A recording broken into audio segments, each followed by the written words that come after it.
Marty Newport. Macy Williams. Okay, I'll pledge of allegiance. And how about our boys basketball team? I'll go to start this.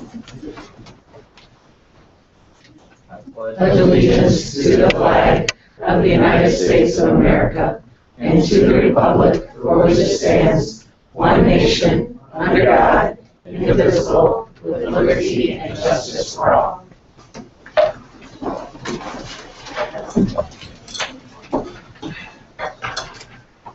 We'll start tonight with a recognition of Huntley Middle School's 8th grade concert band. The board will recognize the Huntley Middle School 8th grade concert band for earning a Division I highest ranking at the District 9 IGSMA organizational contest, which hosted here at Huntley. This is the second year in a row they have earned a Division I ranking at the contest. They will advance to state on Saturday, April 25th to compete at Troy Middle School. The band is directed by Sean Pops.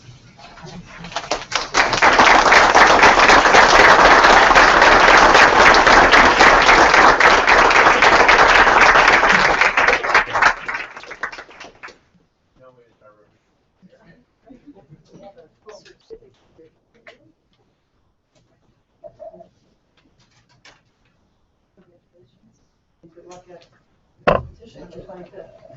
Congratulations. Thank you. Thank you very much, Leader. Thank you. Thank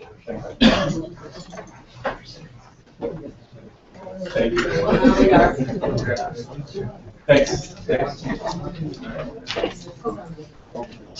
Thank you.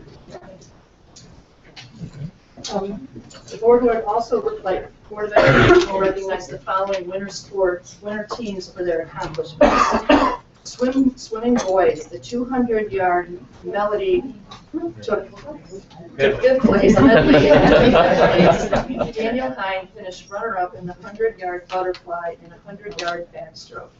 Jacob Bjork finished the ninth place in the 100-yard breaststroke, and Daniel Powers took 7th in the 100-yard butterfly.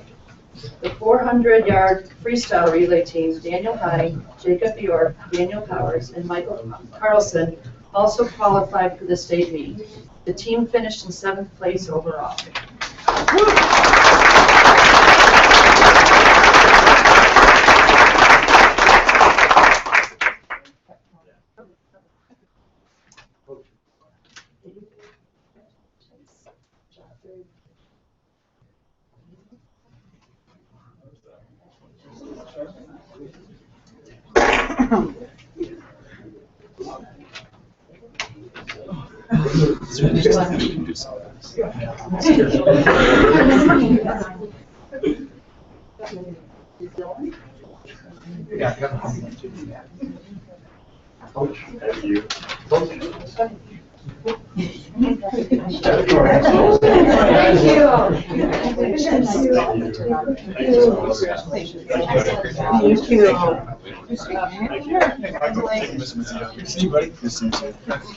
Congratulations. Thank you. Great job. Thank you. Wrestling, the team at Jackson Montgomery win conference in the 132-pound class, and Jackson and Brad Green qualified for the state meet.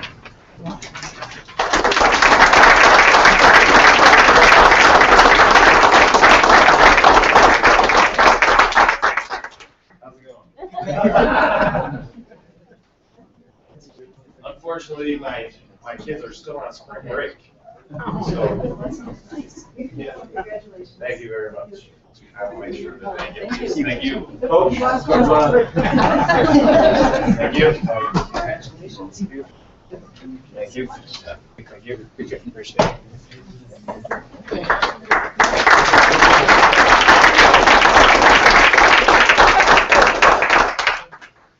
Basketball boys, the team won the Northern Illinois Big 12 Conference East Division.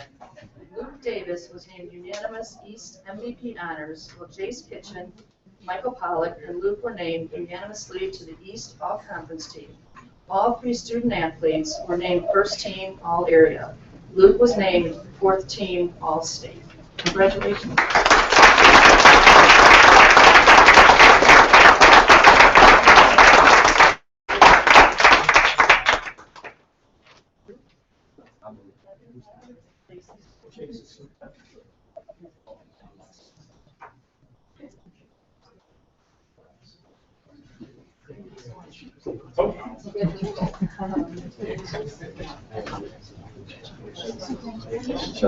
Yeah, love that.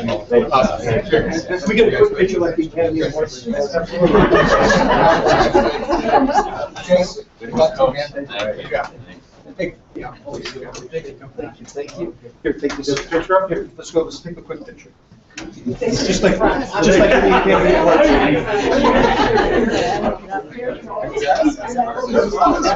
So lift it up. Yeah. Well, we gotta get the board members.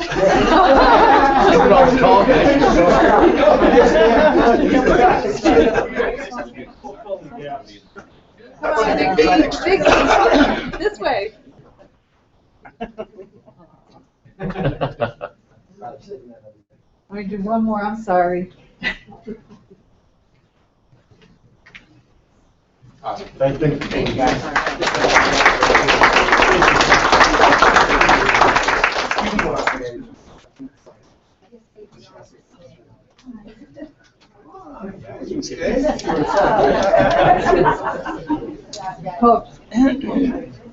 Okay, next up we have the dance team. The team qualified for the state meet for a second year in a row and finished 28th place overall. And I have to say that I got to go and see the section on it, which was at DeKalb, which we hosted. And it's amazing to see how good you are and the other teams that you competed with and how much hard work goes into the dance team and what they do. It's a long story.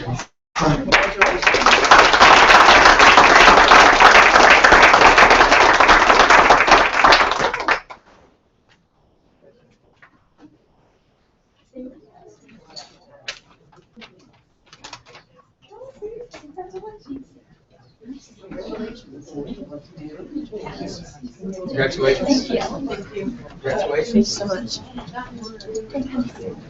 Congratulations. Stay there for a picture. They want a picture too. Can I steal a picture? Locked in.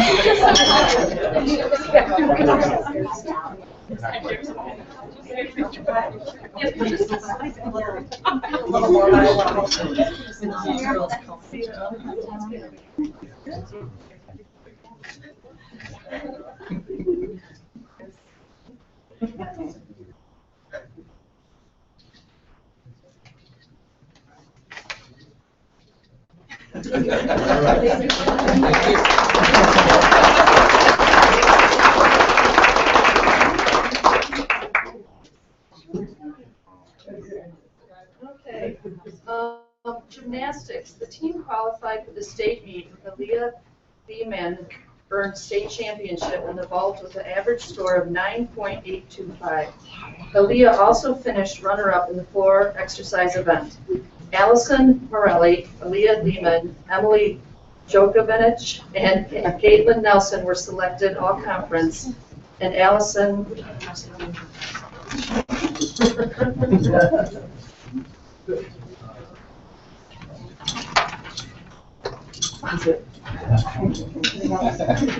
and Allison Morelli was selected for nationals. The team finished in 7th place overall.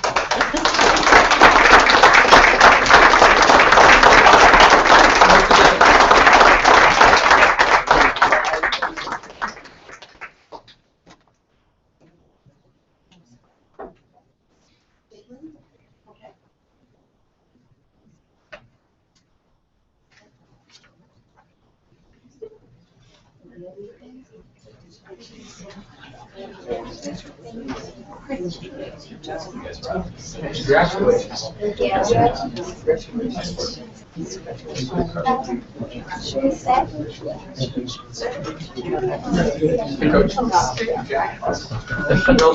I think they went. Yes. I can be behind us.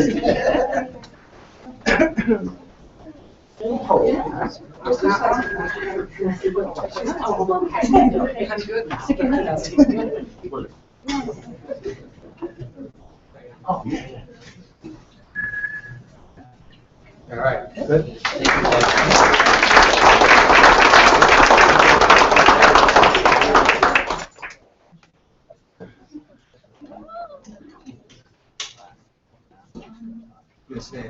more students in there.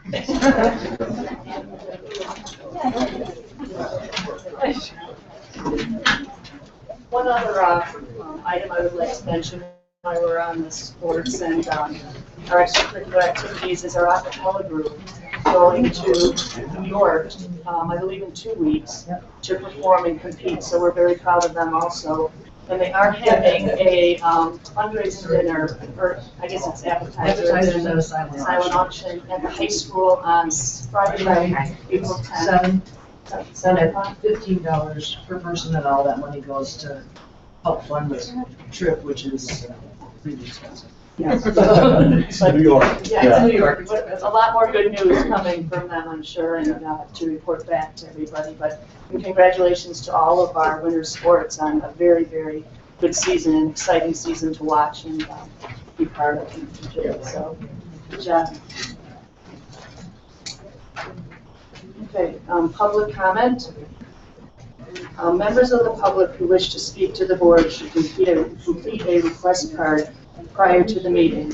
This section of the meeting will be reserved for comments from the public. All comments should be limited to 3 minutes.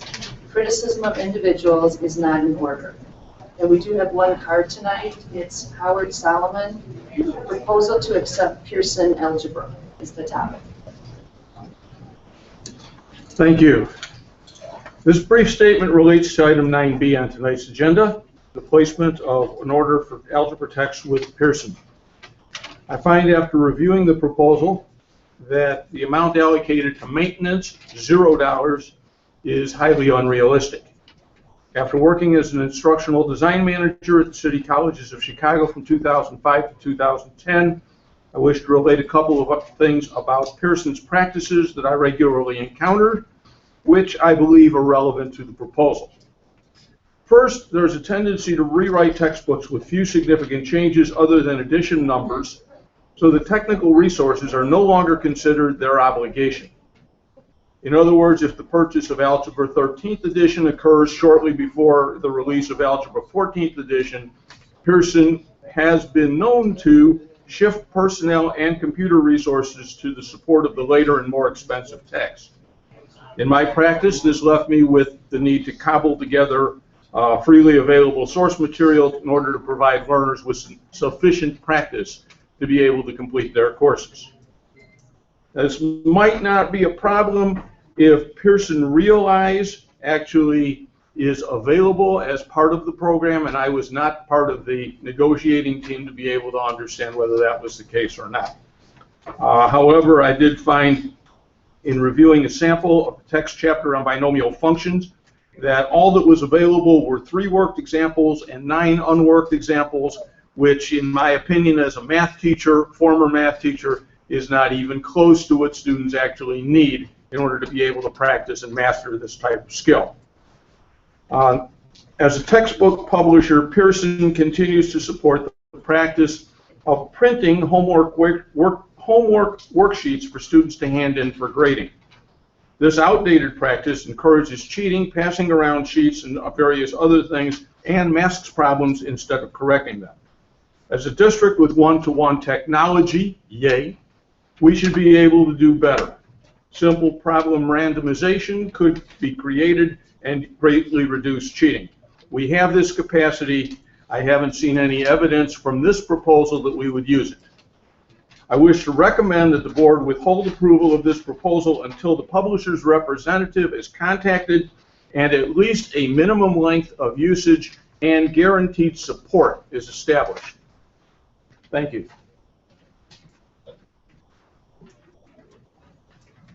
Okay, next we have board committee reports and correspondence.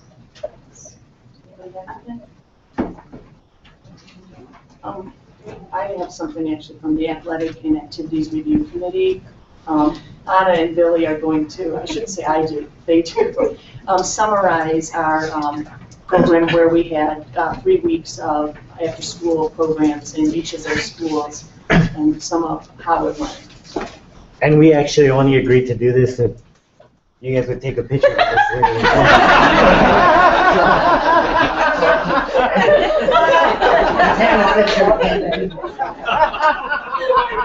We're well rested from spring break.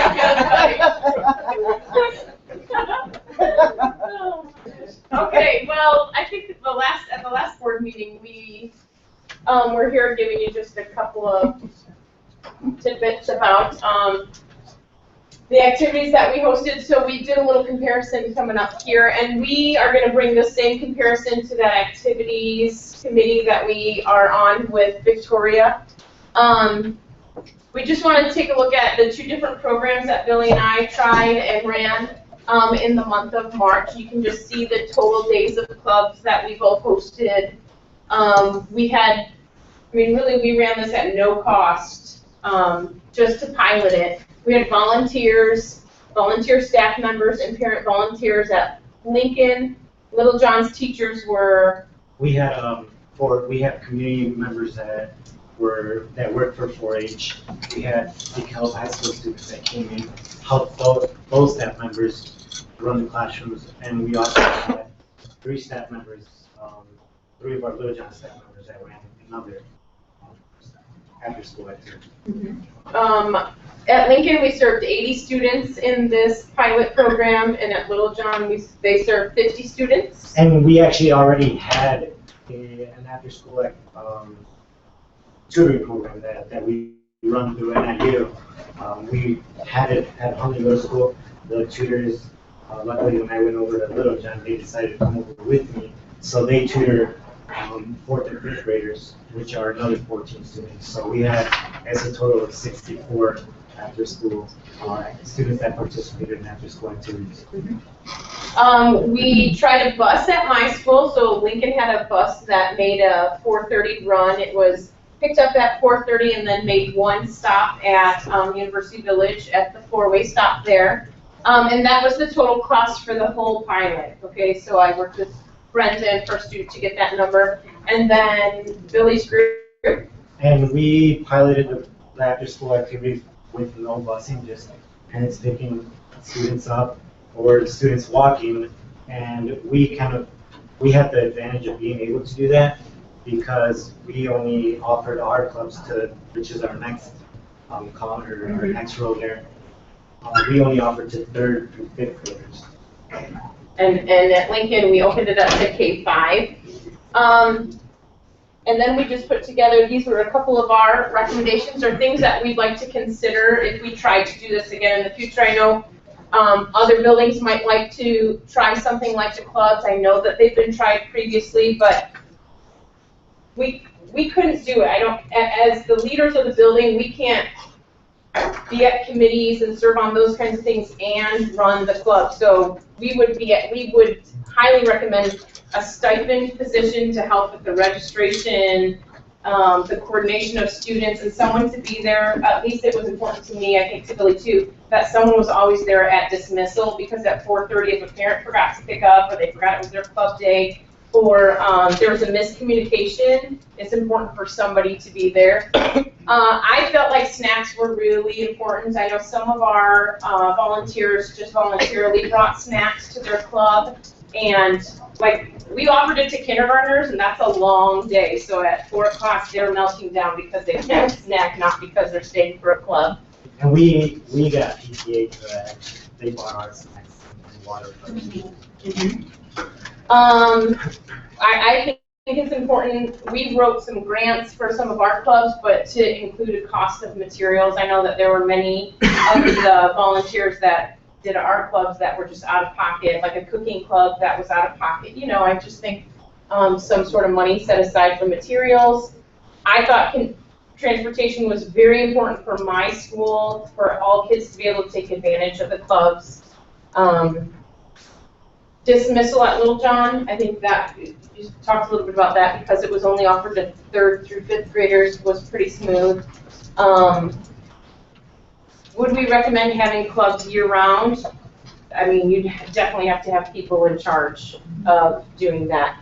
And would we recommend having clubs offered at all grade levels? There are pros and cons of offering to kinder, 1st and 2nd. I mean, we had little kids so excited about cooking and coding. We had little ones in there on their tablets, and they were doing computer coding. So I loved the opportunities we offered students. If we were going to do this at every elementary school, it would definitely take some planning and money, resources. Because it was a big undertaking, but it was worth it for me. I think Billy would probably agree it was worth it for students. Yeah, we had our PTA, our last PTA meeting, our PTA asked if we were gonna have them again. Yeah. Unfortunately, it was just a pilot to kind of see where we were at, but I can tell you that the parents really liked them. Yeah. On our last day, we had the parents actually come in to see the students do their science projects that they did, because they had a science after-school activity, the cooking class. They showed them like the stuff that they were doing in there, the creative art. They also came in to see that. So we opened it up for an extra hour that day, just so parents could come in and see what their students were actually doing. It was nice to offer students opportunities that we can't offer during the days, just because of curriculum and instruction. Well, thank you to both of you for doing, piloting the program.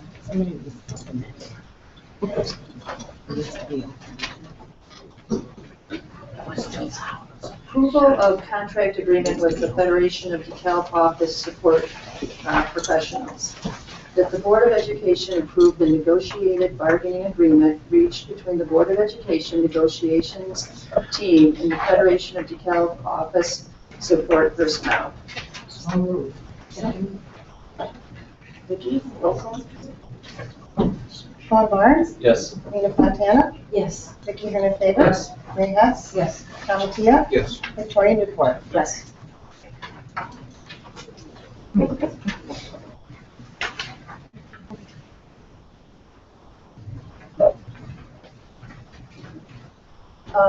Presentations, Infinity Club proposal, DHS, Shanna Ford, and this is an informational item.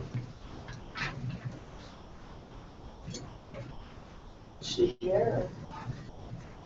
No? It's DHS clubs. Infinity Club. Oh, Shana. oh, is Shayna's not here. I'm sorry. This is a hip hop club that they're starting. It's a pilot. So she is one of our instructional assistants, and she had some students address her and ask her if she would help them start a hip hop club. So that is what they're proposing. Any questions? Do you support the proposal? I support it 100%. Yes. Thank you. You're welcome. And you have consent to bring this back as an action item? I'm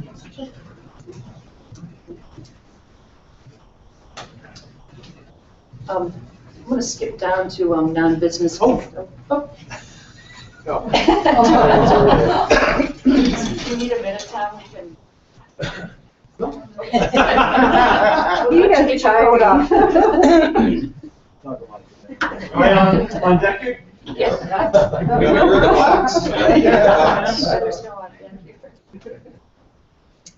All right.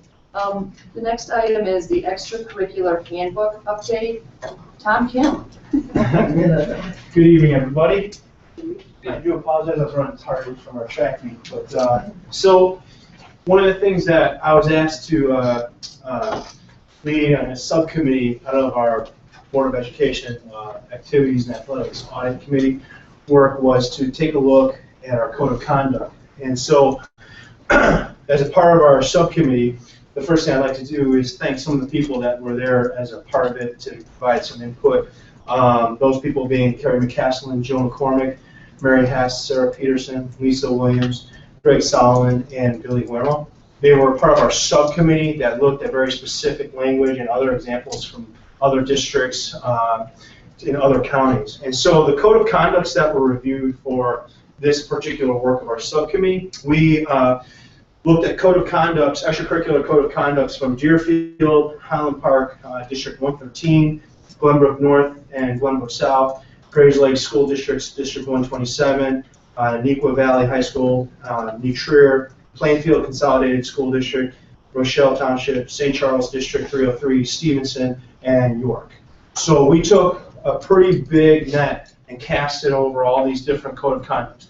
Part of the reason being is in the recent approximately 8 to 10 years, these are schools and school districts that have experienced very close work with their extracurricular code of conduct. Some of it for not great reasons, and some of it for reasons because their community wanted them to review those policies, and they were able to come to some agreements on that. So in that work, one of the great things that we discovered, and this was confirmed by Mr. Ficcarelli, our district attorney, is that our code of conduct does align to a current and commonly well-accepted practice that's been tested and tried in other districts as well. So the pillars in which our code of conduct stands on is strong. One of the things when we looked at our current code and the way it was written in the manual is that we decided that it was a little too narrative.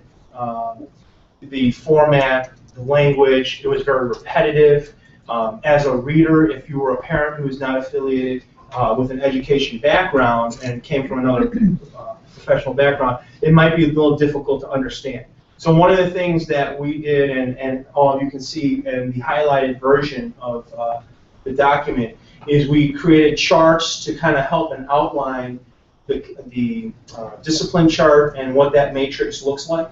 We reorganized the consequences so that rather than it being in a narrative format, we went ahead and chunked them out into subject categories and listed side by side those options that were available to parents and administrators. The restructuring in the format of the document included really just removing a lot of extra language that was in there. A big chunk that we were able to also remove was the back end of the document, which contained about approximately 4 very small fine print pages of NCAA language. And the reason being that we decided to do that and rather remove that and just insert the website link to the NCAA standards, academic standards. We did this because it's a moving target. As many of you who might be in education know right now, the NCAA recently changed some practices and standards that are required of not just Division I student athletes anymore, but of all levels. And so some of these changes are occurring within 2-year windows, and they keep making the mark a little bit mobile. So we thought it might, rather than putting all that language in a fixed document, we decided to provide the website where it's always being live and updated. A significant piece that we are adding as information and for everyone to consider. The committee, the subcommittee, and the committee at large did feel that a buyback option for those who land in the 3rd violation of the code, that there should be some type of option for a young man or woman to be able to earn their way back to a 2nd level consequence. And let me give you a little background on what that means. If Tom Kim came in as a freshman into DeKalb High School, and maybe I'm coming in with the wrong mindset to start my high school career, and I start off with a bang, and I'm suspended from school for 2 days for maybe taking something that didn't belong to me, then that's a code violation because I'm a football player. Then I go into my winter sports season and I'm a swimmer. But during that season, I have to, maybe think of an infraction, right? I vandalize cars in the community. And then same within that same, so now that's 2 violations, and I'm suspended officially for a year. Then on the 3rd infraction, I didn't learn from the 1st infraction. Maybe this time I took something from a store that didn't belong to me, and get caught, and I bring stuff to school, and they arrest me here. Now that's 3 infractions against the code of conduct. I'm a freshman, I'm 14 years old. What we looked at is what is the harm if that young man or woman can go for a full calendar year without any violations with the dean's office. They end up turning their brains around and maintain a good and strong academic standing, and they avoid any other criminal activity. Essentially, they've worked on starting to clean their life up and make some better choices. What we thought was, sometimes our young people come into our school not really there yet. They don't understand it. They're not being mentored, or maybe they haven't matured fully yet, or they haven't surrounded themselves with the best circle of people. And they turn it around. And what we thought was, giving them a carrot at the end in their junior or senior years to really work back towards something and finish high school on a strong high note, giving them the ability to say, you know what, I can do this, I want to do it, I see a light at the end of the tunnel, I'll finish my high school career with a bang and be a success story. We thought, why not? What's the harm? The worst thing that can happen is they're not able to meet it, and we maintain what the code would have in place, that they would be done with any extracurricular activities for the remainder of their career. So that's a significant addition. That's something that's very new to the language. And then the last piece, we all felt very, very strongly about this. There is a lot of editing to the language that will illustrate more of an extracurricular emphasis rather than just saying athletes or student athletes or athletic programs. So we went ahead and scrubbed the document, and everything you see with highlight changes says extracurricular programs, so that we want to be inclusive of activities and athletics because all our students are important. So that's a pretty brief summation, but I think I hit everything. I know at each committee level, everybody voted unanimously to support current document here. And as we said, this also replaces, I believe we have 3 handbooks right now, right? Coaches, parent, and athlete. This takes it into one, so we don't have multiple handbooks out there. And it also is for the middle school and high school, so it's one handbook for all the levels and each individual. It's an athlete, coach, parent, all in one. So we just don't have multiple documents out there.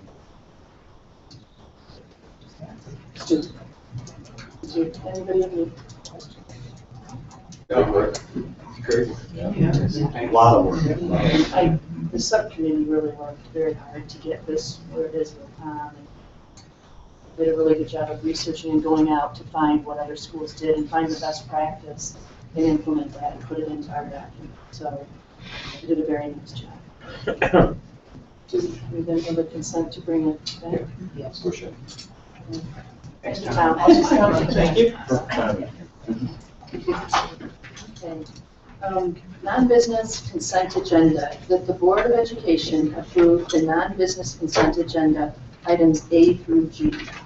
I move to move to amend the personnel agenda to include the approval of Justin Schmanley as a certified substitute and the resignation of Dr. Danielle Welch, Director of Support Services, effective at the end of the 2014-15 school year, and to add a differential for the assistant baseball coach position for Kyle Kite. Second. Second. Vicky? Nina Fontana? Yes. Vicky Harden-David? Yes. Mary Hess? Yes. Tom Tia? Yes. Victoria Newport? Yes. Colin Vaughn? Yes. I need to vote No, we don't. Now we need to vote on. on the non-business. Now we need to vote on All the non-business consent agenda. Do I have a motion? So Second. Vicky, roll call? Vicky Harden-David? Yes. Mary Hess? Yes. Tom Tia? Yes. Victoria Newport? Yes. Colin Vaughn? Yes. Nina Fontana? yes. Okay, business and finance. Approval of utility bid, gas, electric. Andrea Gorla. Good evening. So in the spirit of attracting competitive pricing, what I'm here to request from you is that we can go out and bid our utilities. Currently, right now, we are with Constellation, and American Energy is our consultants who then go out on the market and will do some pricing for us. And we will be back in front of you on April 17th with some new pricing for both utilities. And we have to make a decision that evening because they only hold these prices for 24 hours. Question. Henry, when's the last time we did this? We've had a 2-year contract with them, but actually they don't run simultaneously, and that's what we would like them to do. Okay. The electric actually expires in June, and the gas has, or the electric expired now. The gas doesn't expire until June, so we will coordinate so that they both start and end at the same time. Any questions? And I didn't read the bottom part, so let me do that. Okay. That the Board of Education allow administration to move forward with placing the utilities for gas and electric out to bid. Do I have a motion? So moved. Second. Roll call, Vicki? Mary Hess, Yes. Tom Mattia, Yes. Victoria Newport, Yes. Colin Barnes, Yes. Rena Fontana, Yes. Vicky Erdner-Faber. Yes. Next, approval of permission to bid copy paper supplies. That the Board of Education grant permission to administration to bid paper and supplies for the 2015-16 school year. Andrea? And again, we do this annually. We bid out our paper supply, and then we take our more commonly used office supplies and create a list, and we put that out to bid as well. So we'll be doing that for all of the supplies and paper, and then we'll be back in May with the results and to award lowest responsible bidder the contract at that time. So. Second. Vicki? Tom Mattia, Yes. Victoria Newport, Yes. Colin Barnes, Yes. Rena Fontana, Yes. Vicky Erdner-Faber, Yes. Mary Hess, Yes. Approval of purchase of Read 180 materials. This is an action item. That the Board of Education approve the use of IDEA CEIS grant money to purchase materials for the expanded Read 180 program for both middle schools and high school as attached. Any motion? Second. Any discussion? May I offer just a couple of comments? You should have received this document in your packet.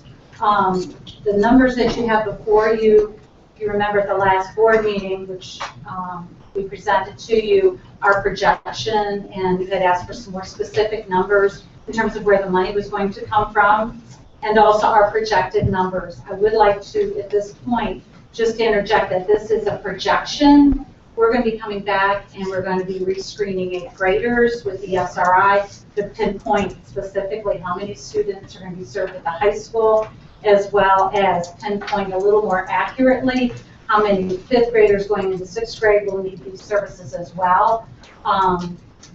Our elementary principals here would tell you that when we did that initial screening in February, between February and May, our students are going to show growth, and those SRI scores are going to be a little higher. And so these numbers really reflect scores that were done in February to give us a general idea in terms of what those numbers might be. So these numbers that I'm showing you are a projection of how many students we're anticipating for this program. And then the other purpose of this document was to show you where that funding was going to come from. Also, I just want to also say that the last 2 years, Read 180, the funding came from this very same grant. When Jessica Stewart came before you to bring about this initial proposal, she used this portion of the IDEA grant funds, and she needed about $80,000 to $90,000. So we're going back to that fund to help support this expansion that we're proposing. So I would respectfully ask that maybe that we postpone this actual vote, that I come back to you in May with much harder numbers. It's not going to vary dramatically in terms of this amount, but the projection will be much more of a firm number in terms of students that are going to be serviced. Yes. Vicki, it's actually cost per pupil? Have like a site license or anything? Well, it's included in there. I mean, I kind of summarized for you, but within there, the SRI licenses so that the students can actually access the programs, the materials that we would need to expand the program at the high school, the additional expansion of materials at the middle school level. So that's what this cost reveals. Plus, in addition, a very key part of what makes Read 180 very successful, and if the two literacy specialists were here at the high school, they would tell you, is those ongoing site visits from Read 180, that last piece, classroom support visits throughout the school year. That's a big chunk of money, but part of the reason why this system works so well is their support staff work very closely with our staff and really mentors them to make sure that these interventions are delivered with the utmost integrity. So, but I wanted to be sure that I provided you with those numbers. But I would say that these numbers are more of a projection rather than a hard number. I would say the ballpark figure will be this, but particularly at the elementary level, I'm anticipating it'll be a few less. At the high school, we're pretty sure that that number will be somewhere in the 30 to 35 number range. In there. So the classroom support visits are from Brief 180, their support staff. Is there any way that a staff person, like one of our instructional coaches, can get trained in that? No, no, because of the way this intervention system is set in place, what we're hoping to do is to expand the training piece, and certainly once we've established this program, this system in our school district over the next, I would anticipate 3 to 4 years, we won't need quite as much support. And I'm basing that on our site visits to Rockford. Rockford uses this system pretty extensively through their middle schools and high schools. And at this point, they're at about a 5-year point. They're not needing the extensive support, though the support continues. But since we are at the fledgling stage, and quite frankly, right now we will have one interventionist going into next year that has 2 years of experience, because we're going to be hiring a new one to replace the one that will be leaving. And then, of course, training for the person at the high school. So we're still at that very early stage, but certainly I would agree with you, Mary. I don't see us needing this level of support, say 2 to 3 years down the road. Some support ongoing, but certainly not at this level. Two things, Vicki. Yes, ma'am. I think the total students is 255, not 155. I'm not a math person, but. You're right, it is 255. Thank you for I know correcting our math teacher math. would be so proud of me. Yes, I am. And the second thing, I noticed in here that at present there are 67 students enrolled, and for next year you're projecting 225, just in the 2 middle schools. And the high school. No, but the 225 would be from the 90 from Pitt Rosette and 135 from Huntley. So that's. We're increasing it, we're expanding the program. And this is the reason, yeah, we're expanding it. That's what I wanted to know. You went from 67 to 2. Right. And I didn't want to put up a PowerPoint. So if you can picture with me when we describe the system at the middle school present, we have the literacy class, we have as the first entry level, then we have Read 180 as Tier 2, and then corrective reading. So what we've done is we are expanding it. There will be more student service, but what we're also doing is we're creating a system of Read 180 of all those students, and then some. Okay. I do know. So, yeah, thanks. You're welcome. And thank you for correcting our math. Any other questions? No. Do I have a consent then to bring more information that? There's been a motion. Right. I think we just have to table the motion. And then I'll have more, if I may, once we've especially pinpointed screening the fifth graders. I don't see these numbers as changing dramatically, but I would feel more comfortable knowing that I've given you a projection, but. So you've used the SRI data? Right, Okay. right, yes, sir. So we'll just table. I move we table the motion until a future date.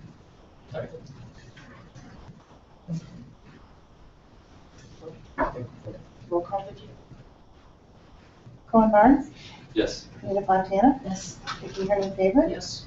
Mary Hess? Yes. Tom Tia? Yes. Victoria Newport? Yes. Thank you.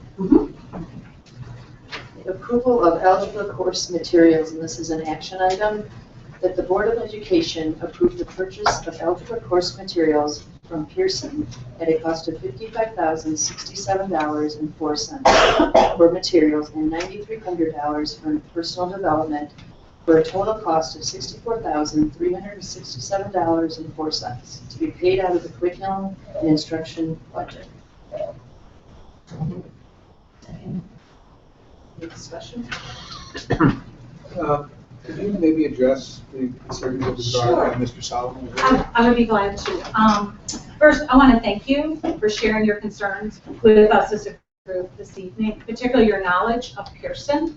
I want to acknowledge that and thank you for that. I would also like to acknowledge that when working with large publishing companies, they do try to be all things to all people. That's the nature, whether you're dealing with Pearson or any large publishing company. What I hoped to do at the last board meeting, but if you'll remember, we had quite an event happen here with the approval of the one-to-one. It had become very late, and then I had to present to you this proposal on algebra material. Embedded in the PowerPoint, however, is a link to Pearson Realize, and given the lateness of the night, I did not take you there to show you what some of those digital tools can do. I'm not prepared to do so tonight, but I could certainly, if you would want me to, I could demonstrate that for you at the next board meeting if you would like to see firsthand what Pearson Realize can do. So I would be more than glad to do that. But I did describe to you in that PowerPoint presentation, if you still have it, what some of those digital tools can do. The other thing I wanted to mention also is that if the algebra teachers were here, and they were here that other night, but if they were here, they could explain even in more detail than I did the vetting process that we went through. And it was almost a 6-month process as we looked at not just Pearson, but 2 other sets of materials from other publishers. And the reason why we chose Pearson, in a very short, concise answer, is because what we were really looking for is its alignment to Common Core. And that is, in and of itself, a very elusive thing to do right now, particularly in the area of math. We feel that given the materials that are available to school districts at this juncture, that we felt that algebra from Pearson provided the best alignment. Not perfect, but not perfect alignment, but as close of alignment as we could find that would serve our purposes with Common Core. I would also say that the other thing that if the algebra teachers were here, they would say to you is the multi-layers and multifaceted approach that the materials do provide to allow for differentiation, not only for remediation and for acceleration, but for the ELL portion. If I had time, I could have showed you the whole section embedded in Pearson that's going to allow, because of one-to-one, there's a whole section that actually tutors our struggling students in ELL in Spanish. So because, and if you'll remember, when I made my presentation, it was right after you guys approved that, my first words to you were, thank you, because look what we're going to be able to purchase. But I do agree with you that when you sign a contract with any major publisher, you're going to get not everything that you want, but you're going to get some quality things in terms of what your priorities are for your district. And so again, I would be more than glad to come back at the next board meeting. I could show you in more depth some of these tools, but my recommendation would be to accept this proposal. I would also invite you, sir, or any of the board members. We'll have our first PD with the Pearson representative on May 13th. 2 more pieces of PD on mathematical practices in June, and then a 4th in August that should fully equip our teachers in terms of using both the pencil paper but also the digital tools. Thank you. You're welcome. Any questions? Vicki, roll call? Nina Fontana? Yes. Vicki, you're in favor? Yes. Mary Hess? Yes. Ben Mattia? Yes. Victoria Newport? Yes. Colin Barnes? Yes. Do I have a motion then to adjourn the meeting? So moved. Second. All right. Thank you.